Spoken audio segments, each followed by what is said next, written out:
Well, tonight was especially important for a number of candidates on the stage during the debate. One of them, Congresswoman Tulsi Gabbard, made it count. She became the top trending candidate on Google. Congresswoman Gabbard joins me now. Thanks so much for being with us. How did you feel it went for you tonight?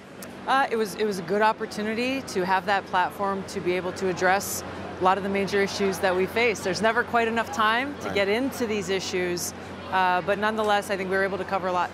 I want to play an exchange you had with Kamala Harris, Sure. Which obviously got a huge amount of attention. Let's watch.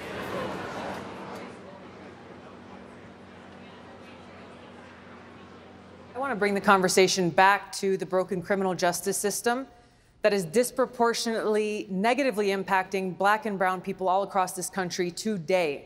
Now, Senator Harris says she's proud of her record as a prosecutor and that she'll be a prosecutor president, but I'm deeply concerned about this record. There are too many examples to cite, but she put over 1,500 people in jail for marijuana violations and then laughed about it when she was asked if she ever smoked marijuana. She blocked evidence. She blocked evidence that would have freed an innocent man from death row until the courts forced her to do so. She kept people in prison beyond their sentences to use them as cheap labor for the state of California. And she fought to keep cash bail system in place that impacts poor people in the worst kind of way. Thank you, Congresswoman. Senator Harris, your response. As the elected Attorney General of California, I did the work of significantly reforming the criminal justice system of a state of 40 million people, which became a national model for the work that needs to be done. And I am proud of that work. And I am proud of making a decision to not just give fancy speeches or be in a legislative body and give speeches on the floor, but actually doing the work of being in the position to use the power that I had to reform a system that is badly in need of reform. How did you feel that went? She never answered the question. She never addressed the issues that I brought up. And these are examples that have been widely reported and documented. I think the people deserve answers, given she said tonight a few times how proud she is of her record. Yet there are too many people in California who have directly suffered, families who've been torn apart, people who have individually been harmed because of the decisions that she made as Attorney General. You clearly, your team had done your research and had facts down. Was your plan always to focus on her, or did you have other plans to focus on other people if the opportunities came up? No, I didn't come into this with that kind of tactical strategy. Obviously, we're aware of the different positions that other candidates have taken, and given the opportunity, discussing this incredibly important issue of criminal justice reform, one where now there is bipartisan support to actually bring about the kind of change that we need to see. People like Kamala Harris need to be held accountable for their record, not for something that she said or did 50 years ago. This is something that she did in her last job before she was elected as a U.S. Senator. In terms of health care, where are you on the spectrum of, We've been hearing a lot about that. Yes, Medicare for all, Yeah. or improve Obamacare. Yeah. Where are you? Well, first, let me just say our objective has to and must be making sure that no person, no American who is sick in this country should go without care because they can't afford it. That's why I have been and continue to be a supporter for Medicare for all that would guarantee that health care, that quality health care for every single American in this country. I also believe, like every other developed country in the world that has universal health care, that there is a role for private insurance to play for those who want it. Do you think for those who are embracing taking away private insurance from people, ultimately, is that just strategically, politically, a non-starter? I don't know about the politics of it. I just think about it from the perspective of people, of the American people, that if all of a sudden you are taking away their choice, that's not a very American thing, in my opinion. I think our responsibility as leaders is to meet the challenge and address the problems that people are facing, that they are suffering because of big insurance and big pharma's influence over our healthcare system for so long, how they are profiting on the backs of sick people. So let's do our job, try to bring down the cost of healthcare in this country that's exorbitant, make sure people can get the quality care they need, and if they still choose that that's not what they want, they can go get the private insurance. I asked Kamala Harris about that exchange. She certainly seemed, I don't know, I guess surprised that I think she was not expecting that from you.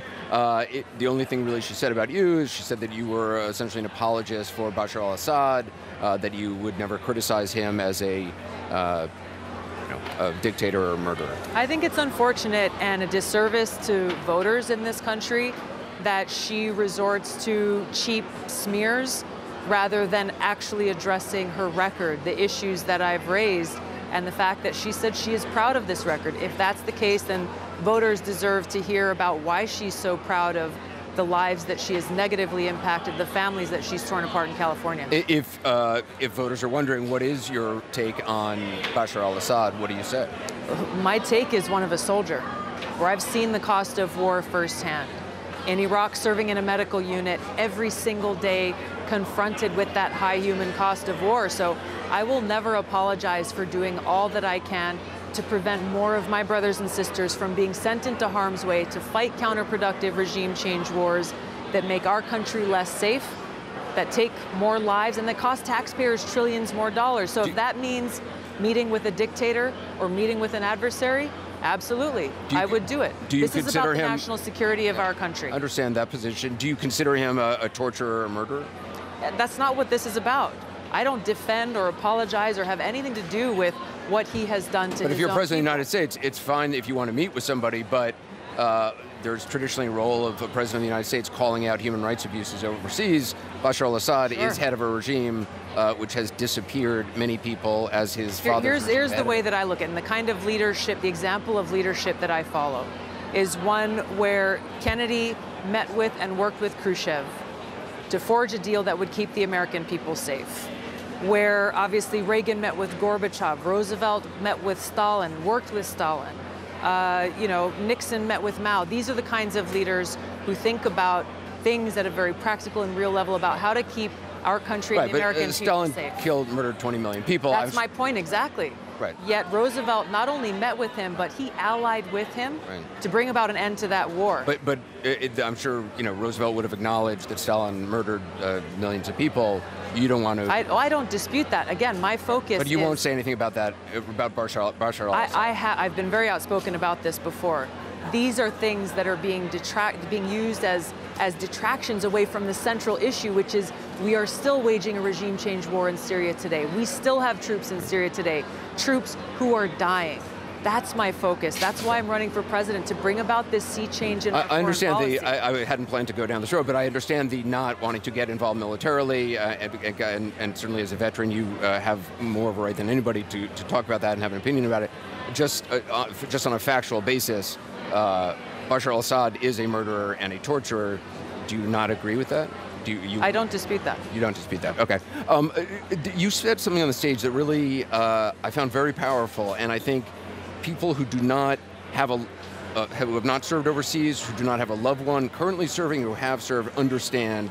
The word you used was betrayal. Yeah. Can you just talk to me a little bit about where you see that and how that motivates you? This is something that I've lived, and so many of my brothers and sisters in uniform have suffered the consequences of leaders who have lied to us as an excuse to go and wage a regime change war, to topple a dictator. It was very intentional. Over 4,000 of my brothers and sisters in uniform were killed as a result of that. So this is why I'm so serious and so focused about bringing about the kind of change to our foreign policy that will end these wasteful wars, that work to end this new Cold War and arms race, all of these things making our country less safe, making the American people less safe, taking the lives of more of our service members, what to speak of the cost on the American people. Now, when I speak about betrayal, it's something that is continuing. We've seen it in Iraq and Libya and Syria, the cost and consequence of these continued regime change wars, and how this president, and I mentioned this briefly before I ran out of time, is continuing this betrayal through his direct and indirect support of al-Qaeda in places like Syria. Syria is in the city of Idlib. It is the headquarters for al-Qaeda. Now, Trump is still trying to overthrow the regime of Assad, and And he has threatened anyone who goes after al-Qaeda in this city of Idlib, where they are in control of the whole city, then he will use our military to go against whoever attacks him there. This is a betrayal to me, every single service member, every single family who lost a loved one in the attacks on 9/11, every single American. But that does sound like, I mean, a talking point of the Assad regime. I mean, the Assad regime has said this is just about the truth. I mean, Brett McGurk himself, who served under the Obama administration and again under the Trump administration, he was been quoted saying that al-Qaeda is stronger than ever before and their stronghold is in Idlib. So why is Trump then making threats to anyone who threatens to go after them in Idlib that he will use our military to go after them? How do you explain that? How do you explain that to the 9/11 first responders, people who are still dealing with the after effects of that attack on 9/11?